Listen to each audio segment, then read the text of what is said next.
2 मई 2012 के दिन गणेश नामक एक शख्स को रायगढ़ के जंगलों में एक लाल रंग का बड़ा सा सूटकेस नजर आता है। वो सूटकेस आधा जमीन में गड़ा हुआ था। तब गणेश उस सूटकेस को जमीन खोदकर बाहर निकालता है और जैसे ही वो उसे खोल के देखता है तो उसके होश ही उड़ जाते हैं। इस सूटकेस के अंदर एक अध जला इंसानी कंकाल था। गणेश तुरंत ही इसकी जानकारी पुलिस को देता है और फिर 2 पुलिस ऑफिसर्स उसी जंगल में आते हैं और उस सूटकेस से उस कंकाल को निकालकर वो उसे वापस सही ढंग से गड़ा के वहां से चले जाते हैं।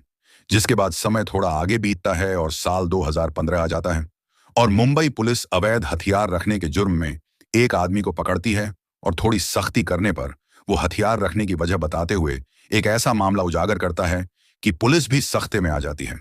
वो बताता है कि उसने शीना बोरा को मारकर रायगढ़ के जंगलों में दफना दिया था। ये सुन पुलिस को बातों पर यकीन नहीं होता तो वो खुद रायगढ़ के जंगल में जाकर इस आदमी की बताई जगह पर खोदते हैं तो वहां से एक कंकाल के कुछ अवशेष निकलते हैं और ऐसे खुलती है देश के सबसे मिस्टीरियस केस की कहानी, द केस ऑफ शीना बोरा। लेकिन इसके बाद इस केस में जो खुलासे हुए वो जानकर आपके रोंगटे खड़े होने वाले हैं, तो वीडियो को अंत तक देखिएगा क्योंकि इसका अंत जान आप बिल्कुल शॉक्ड रह जाएंगे। तो चलिए पूरे मामले को शुरू से समझते हैं। इस मामले को बेहतर तरह से समझने के लिए हमें शीना बोरा की मां, जिनका नाम इंद्राणी बोरा था, उनकी जवानी के दिनों में जाना होगा। यानी कि साल 1986 में जब वो शिलांग के एक कॉलेज से हायर स्टडीज कर रही थी और वहीं इंद्राणी की मुलाकात सिद्धार्थ दास से होती है। दोनों के बीच प्यार हो जाता है और फिर दोनों शादी कर लेते हैं। जिसके 1 साल बाद 1987 में जन्म होता है शीना का और फिर उसके अगले साल यानी कि 1988 में उनका फिर एक लड़का होता है जिसका नाम वो मिखिल रखते हैं। लेकिन उसके बाद इंद्राणी के रिश्ते उसके पति सिद्धार्थ से खराब हो जाते हैं और साल 1990 में वो अपने पति से अलग हो जाती है और अपने बच्चों को वो अपने माता पिता के घर, जो कि गुवाहाटी में था, वहां छोड़ देती है और खुद कंप्यूटर्स की पढ़ाई करने के लिए वो कलकत्ता चली जाती है, जहां उसकी मुलाकात संजीव खन्ना नाम के एक बिजनेसमैन से होती है और फिर वो साल 1993 में शादी कर लेते हैं और फिर इंद्राणी की सन 1997 में संजीव से भी एक बेटी होती है जिसका नाम वो विधि रखते हैं। बेटी के जन्म के बाद इंद्राणी और संजीव मुंबई शिफ्ट हो जाते हैं, जहां एक इवेंट के दौरान इंद्राणी की मुलाकात स्टार इंडिया के सीईओ पीटर मुखर्जी से होती है। जिसके बाद कहा जाता है कि ज्यादा पैसे और जल्द अमीर होने की चाह में इंद्राणी ने उसके दूसरे पति संजीव को भी तलाक दे दिया और फिर स्टार ग्रुप के सीईओ पीटर मुखर्जी, जो कि पहले से ही तलाकशुदा थे, उसने उनसे साल 2002 में शादी करी और फिर वो इंद्राणी मुखर्जी बन गई। पीटर के पहले ही 2 बेटे राहुल और रबीन मुखर्जी थे और इंद्राणी शादी के बाद अपनी छोटी बेटी विधि को अपने साथ ले आती हैं। इस वक्त तक भी इंद्राणी के पहले 2 बच्चे यानी कि शीना और मिखिल उनके नाना नानी के साथ ही गुवाहाटी में ही रह रहे थे। इंद्राणी ने शीना और मिखिल के बारे में भी पीटर को कभी कुछ नहीं बताया था। लेकिन जब शीना बड़ी हो गई और जब वो करीब 19 साल की थी तब इंद्राणी ने शीना और मिखिल को उसके छोटे भाई बहन बताकर उसके पति पीटर से इंट्रोड्यूस करवाया था। इस वक्त शीना भी मुंबई शिफ्ट हो गई थी और यहीं से वो अपनी कॉलेज की आगे की पढ़ाई कर रही थी। अक्सर ही वो अपनी माँ इंद्राणी से मिलने भी आती जाती रहती थी।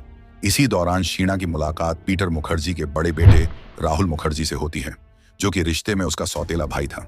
मगर शीना और राहुल एक दूसरे के करीब आते गए और दोनों के बीच प्यार हो गया और यहीं से सारी कहानी पलट गई। इंद्राणी ने शीना और राहुल को दूर करने के लिए शीना को मुंबई से दिल्ली शिफ्ट कर दिया। मगर जब शीना दिल्ली में थी तब इसी दौरान उसकी तबीयत काफी खराब हो गई, लिहाजा वो वापस अपने नाना के घर गुवाहाटी चली गई। मगर उसका ग्रेजुएशन पूरा होने के बाद उसकी मुंबई मेट्रो में बतौर असिस्टेंट मैनेजर नौकरी लग गई। तब वो वापस मुंबई आ गई। शीना के मुंबई आने के बाद वापस से उसकी राहुल से मुलाकातें होने लगी और अब की दफा दोनों ने साथ शादी करने का फैसला तक कर लिया। मगर मां इंद्राणी को यह बिल्कुल नागवार था कि वो अपने भाई से शादी करे।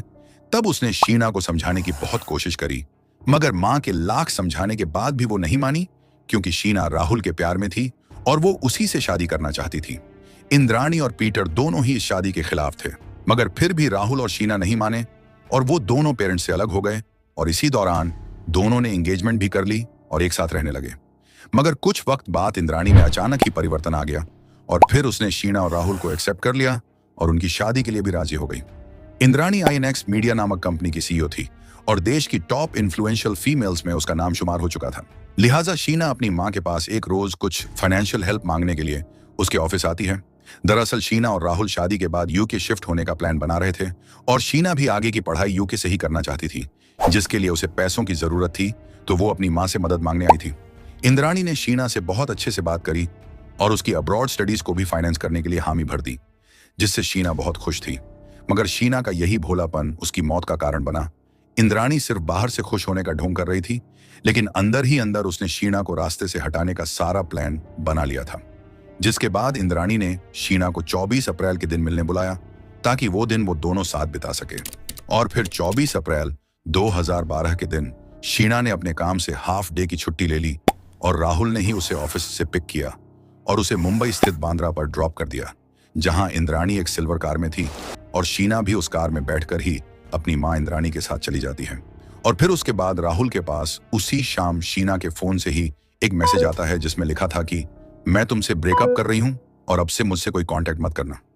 जिसके बाद उसका फोन बंद हो जाता है और फिर उसके बाद शीना कभी नहीं देखी गई। तब राहुल को यह सब कुछ बहुत अजीब लगता है और उसे शीना की चिंता होती है। वो शीना की मां इंद्राणी को फोन करता है तो इंद्राणी राहुल को कहती है कि हमने उसे यूएसए भेज दिया है ताकि वो तुमसे दूर रहे। मगर राहुल को यह सब हजम नहीं हो रहा था और उसे लग रहा था कि कुछ तो गड़बड़ है, क्योंकि शीना इस तरह अचानक से उससे रिश्ता तोड़कर उसे बिना बताए कहीं नहीं जा सकती। तब राहुल शीना की मिसिंग रिपोर्ट दर्ज करवाने के लिए पुलिस स्टेशन भी जाता है, मगर वहां उसकी कंप्लेंट दर्ज ही नहीं करी जाती। ऐसे ही कुछ वक्त बीतता है और अब राहुल भी ये मान लेता है कि शायद शीना उससे सारे रिश्ते तोड़कर सच में यूएसए चली गई है। मगर इसी दौरान पुलिस के एक बड़े अधिकारी को एक एनोनिमस नंबर से फोन आता है, जो उन्हें बताता है कि शीना बोरा की मां इंद्राणी ने शीना को जान से मार दिया है। पीटर और इंद्राणी मुखर्जी एक बड़ा नाम था, लिहाजा पुलिस बिना किसी ठोस सबूत के इतने बड़े और नामी हस्ती को सिर्फ शक की बिनाह पर अरेस्ट तो कर नहीं सकती थी। तब वो अफसर एक पुलिस ऑफिसर को इस केस की छानबीन करने को कहते हैं और फिर इन्वेस्टिगेशन में उन्हें एक टिप मिलती है कि इंद्राणी के ड्राइवर श्यामवर राय के पास एक इलीगल पिस्टल है।